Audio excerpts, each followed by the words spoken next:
শ্রীকৃষ্ণের জন্মতিথিকে কেন্দ্র করেই প্রতি বছর কৃষ্ণপ্রেমীরা জন্মাষ্টমী পালন করে থাকেন। ভারত বিভিন্ন ধর্মের দেশ, এখানে 12 মাসে 13 পার্বণ দেখা যায়। বছরের প্রতিটি সময় কিছু না কিছু অনুষ্ঠান লেগেই থাকে। 33 কোটি দেবদেবীর মধ্যে ভাদ্র মাসের কৃষ্ণপক্ষের অষ্টমী তিথিতে ভগবান বিষ্ণুর মানব রূপ শ্রীকৃষ্ণের জন্ম হয়। তাই এই বিশেষ দিনটিতে বিভিন্ন আনন্দ উৎসবের মধ্যে দিয়ে পালন করে থাকেন প্রত্যেক কৃষ্ণপ্রেমী মানুষ। আজই হলো ভাদ্র মাসের কৃষ্ণপক্ষের সেই অষ্টমী তিথি, মানে জন্মাষ্টমী। এক কথায় বলা যেতে পারে শ্রীকৃষ্ণের জন্মদিন। নমস্কার, সুপ্রভাত। টুকরো ভ্রমণের আরও এক নতুন ব্র্যান্ড নিউ এপিসোডে আপনাদের সকলকে স্বাগত। আজ 26শে আগস্ট 2024, বাংলার 9 ভাদ্র 1431 বঙ্গাব্দ। আজ কিন্তু একটি বিশেষ দিন। আজ জন্মাষ্টমী, মানে কৃষ্ণের জন্মদিন। সবাইকে জন্মাষ্টমীর অনেক অনেক শুভেচ্ছা। সবাই ভালো থাকবেন এবং আনন্দে থাকবেন, এবং কৃষ্ণের আশীর্বাদে সবার আজকের দিনটা এবং সারা বছর খুব ভালো কাটুক। আর এই জন্মাষ্টমী নিয়েই আজকে আমার চ্যানেলের এক বিশেষ পর্ব শুরু করতে চলেছি। পুরাণ মতে শ্রীকৃষ্ণের জন্ম হয়েছিল 18 অথবা 21শে জুলাই 3228 খ্রিস্টপূর্ব বর্তমান উত্তরপ্রদেশ ও তৎকালীন সুরসেন রাজ্যের মথুরাতে। পিতা বসুদেব ও মাতা দেবকীর অষ্টম সন্তান ছিলেন তিনি। তবে শ্রীকৃষ্ণ পালিত হন মাতা যশোদা ও পিতা নন্দের কাছে। আজ থেকে প্রায় 5000 বছর পূর্বে দাপর যুগে যখন রাজা কংসের অত্যাচারে চারিদিকে অরাজকতা, নৃশংসতা, নিপীড়নে মানুষ জর্জরিত, সে সময় বাসুদেব এবং দেবকীর ঘরে ভূমিষ্ঠ হয় কৃষ্ণাবতার। এদিকে আবার দেবকীর অষ্টম সন্তানের হাতে নিজের বিনাশের দৈববাণী যেন কংস রাজাকে সর্বদাই আতঙ্কিত করে রাখত। ফলে সে তার বোনের গর্ভে সদ্য ভূমিষ্ঠ প্রতিটি সন্তানকেই নৃশংসভাবে হত্যা করতেন। গর্ভ স্থানান্তরিত করায় রোহিণীর গর্ভে জন্ম নেয় দেবকীর সপ্তম সন্তান বলরাম। কিন্তু সব শেষে অধর্মের বিনাশ ঘটাতে জন্ম হয় শ্রীকৃষ্ণের। শ্রীকৃষ্ণ সম্পর্কে নানা রকম বিবরণ তো আপনারা বিভিন্ন রকম পুরাণে পেয়ে থাকেন। যেমন আপনার বিষ্ণু পুরাণ আছে, ভগবত পুরাণ আছে, এছাড়া আরও নানা রকম পুরাণ এবং ভগবত গীতা এবং মহাভারতেও শ্রীকৃষ্ণ সম্পর্কে কিন্তু উল্লেখ রয়েছে। আর এই শ্রীকৃষ্ণই ছিলেন কিন্তু মহাভারতের যুদ্ধে অর্জুনের রথের সাথে। তবে তার প্রাণ রক্ষার্থে ভগবান বিষ্ণুর নির্দেশানুসারে বাসুদেব কৃষ্ণপক্ষের সেই দুর্বার প্রলয়ের রাতে সদ্য ভূমিষ্ঠ সন্তানকে মা যশোদার কাছে রেখে আসেন এবং পাশাপাশি মা যশোদার কন্যাকে সঙ্গে নিয়ে আসেন। জন্মগ্রহণ করলেও কৃষ্ণের সন্ধান না পাওয়ায় রাজা কংস পুতনা রাক্ষসীকে সকল 6 মাস বয়সী শিশুদের হত্যার আদেশ দেন।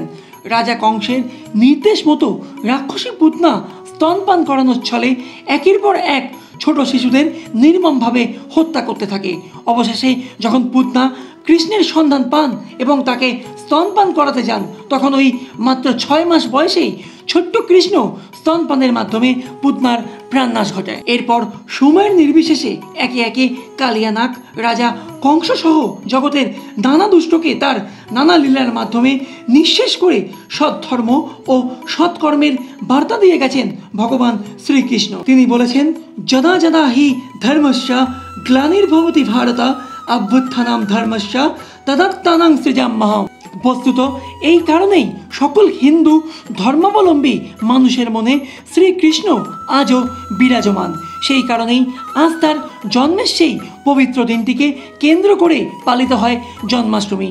এই দিন মূলত একটি উঁচু দড়িতে মাখনের হাঁড়ি ফাটানোর জন্য বালকের দল উঁচু শাড়ি অথবা মানুষের পিরামিড তৈরি করে। তারপর তারা যৌথ উদ্যোগে সেই হাঁড়ি ফাটিয়ে হাঁড়ির মাখন সকলের মধ্যে বিলি করে। পাশাপাশি এদিন ভগবান শ্রীকৃষ্ণের জন্মবৃত্তান্ত যাত্রা বা গানের মাধ্যমে ফুটিয়ে তোলা হয়, যা এই উৎসবের অন্যতম প্রধান আকর্ষণ। এই দিন শ্রীকৃষ্ণের অনুগামীরা সারাদিন উপবাস থেকে ভগবানকে স্নান করিয়ে দোলনায় দুলিয়ে তার নিমিত্তে ভোগ রন্ধন করে, তাকে উৎসর্গ করে তারপর নিজেরা আহার গ্রহণ করে। বিশেষত এই দিনটিতে মথুরা, বৃন্দাবন সহ সারা বিশ্বে ছড়িয়ে থাকা ইস্কন মন্দিরে, এমনকি অনেকের ঘরে ঘরেও ধুমধাম করে পালন করে থাকেন এই জন্মাষ্টমী উৎসব।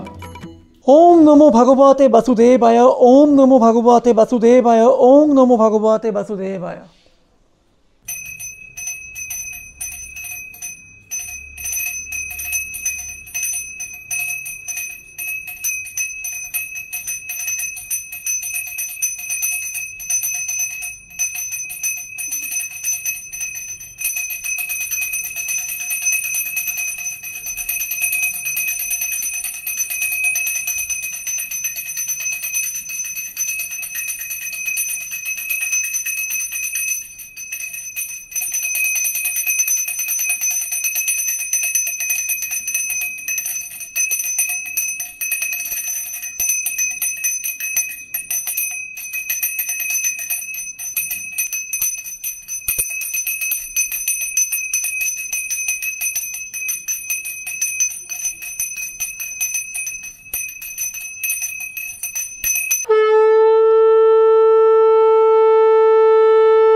আজকে পুজো তো হচ্ছে, ঠাকুরকে কি কি দিয়েছো করে একটু দেখো।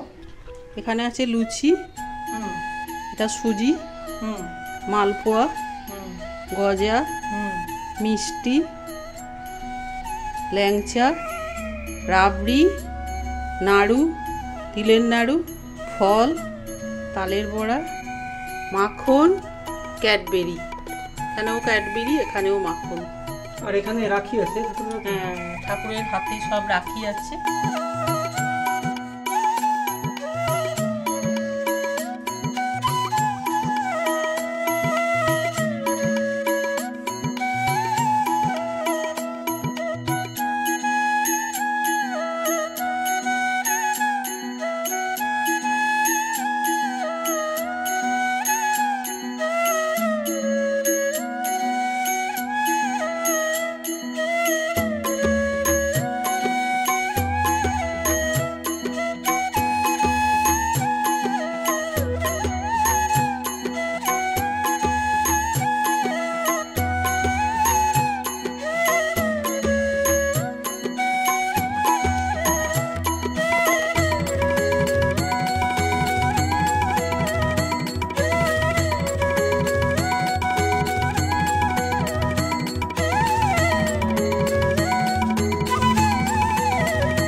এখন ঘড়িতে বাজে 9:30, জাস্ট পুজো করা কমপ্লিট হলো। বলতে গেলে সকাল 7:30 থেকে পুরোপুরি পুজোর কাজ শুরু করা হয়েছে। মানে 7:30-ও আগে থেকে বলতে হবে, 7:30 আগে থেকে মা উঠেছে সকাল 5টায়। সেখান থেকে মা সমস্ত কিছু ঠাকুরের সমস্ত কিছু খাবার দাবারের আয়োজন করে, তারপর সমস্ত কিছু জোগাড়যন্ত্র করে ঠাকুরকে সাজানো শুরু করেছে 7:30 থেকে। তারপরে ঠাকুরকে সাজানোর পরে ফুল দিয়ে সমস্ত কিছু সাজানোর পর তারপর ঠাকুরকে ভোগ নিবেদন করা হয়েছে। সকালবেলা বলতে গেলে ঠাকুরকে ভোগ নিবেদন করা কমপ্লিট হয়ে গেল। এবার সন্ধেবেলা সম্ভবত মনে হয় কিছু ভোগ রেখে দেওয়া হয়েছে, যেগুলো সন্ধেবেলা ঠাকুরের সামনে নিবেদন করা হবে। যদি সম্ভব হয় অবশ্যই কিন্তু আপনাদেরকে আমি এই ভিডিওতেই সেগুলোকে দেখাবো।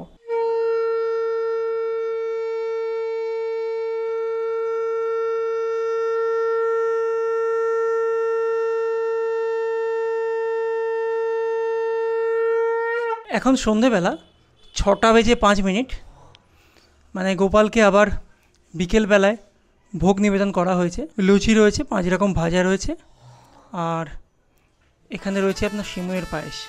কেমন লাগলো আজকের পর্ব অবশ্যই কিন্তু নিচের কমেন্ট বক্সে লিখে জানাবেন। ভালো লাগলে ভিডিওতে একটা লাইক দেবেন এবং ভিডিওটা অনেক অনেক শেয়ার করবেন। আর আমার পাশে থাকার জন্য চ্যানেলটা কিন্তু অবশ্যই সাবস্ক্রাইব করবেন। খুব শীঘ্রই ফিরে আসছি নতুন কোনো জায়গার গল্প নিয়ে। ততক্ষণ পর্যন্ত ভালো থাকুন, সুস্থ থাকুন এবং আনন্দে থাকুন।